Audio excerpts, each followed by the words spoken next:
Parole de vie, mars 2021. Fais-moi connaître tes chemins, Seigneur. Enseigne-moi tes routes. Psaume 25, verset 4. Ce psaume nous présente un homme entouré de périls et de menaces.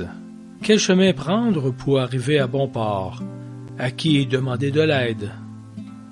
Conscient de sa fragilité, finalement il lève les yeux et s'adresse en criant au Seigneur, au Dieu d'Israël, qui n'a jamais abandonné son peuple et l'a constamment guidé à travers le désert vers la terre promise.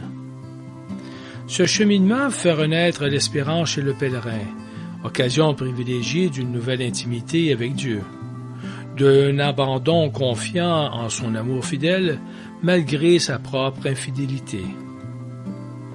Dans le langage de la Bible, cheminer avec Dieu est aussi une leçon de vie qui nous enseigne à reconnaître le dessein que le Seigneur a pour chacun de nous. Fais-moi connaître tes chemins, Seigneur, enseigne-moi tes routes.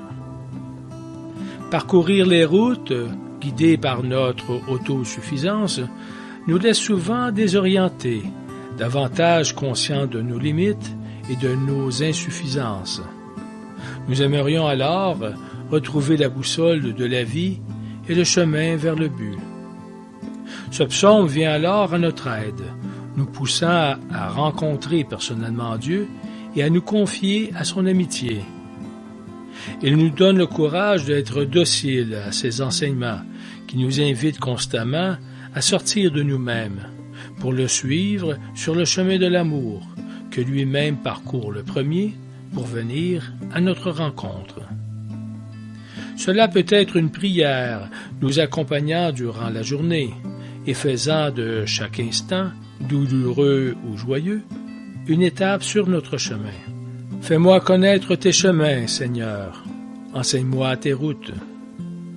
En Suisse, Hedi, mariée et mère de 4 enfants, s'efforce depuis longtemps de vivre la parole. Gravement malade maintenant, elle se sent bientôt proche du but de son voyage sur Terre. Une amie proche, Cathy, raconte.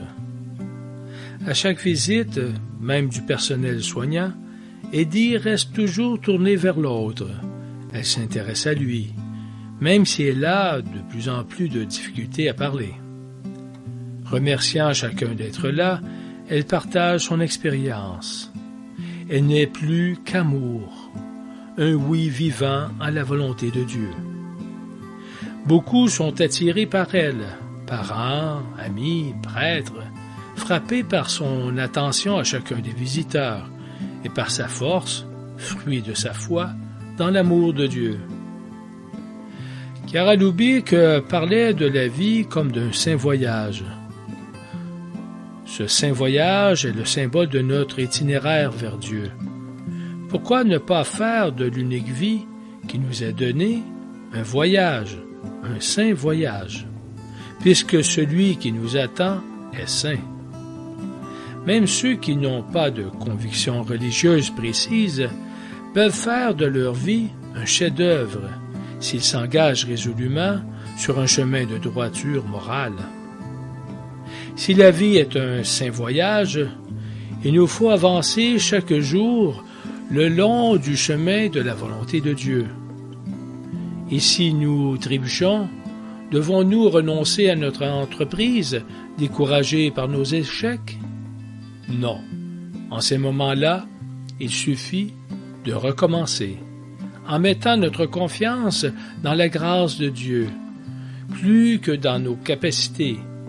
Et surtout, marchons ensemble, unis dans l'amour, en nous aidant les uns les autres.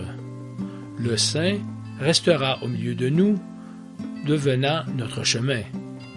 Il nous fera comprendre plus clairement la volonté de Dieu et nous donnera le désir ainsi que la capacité de la réaliser.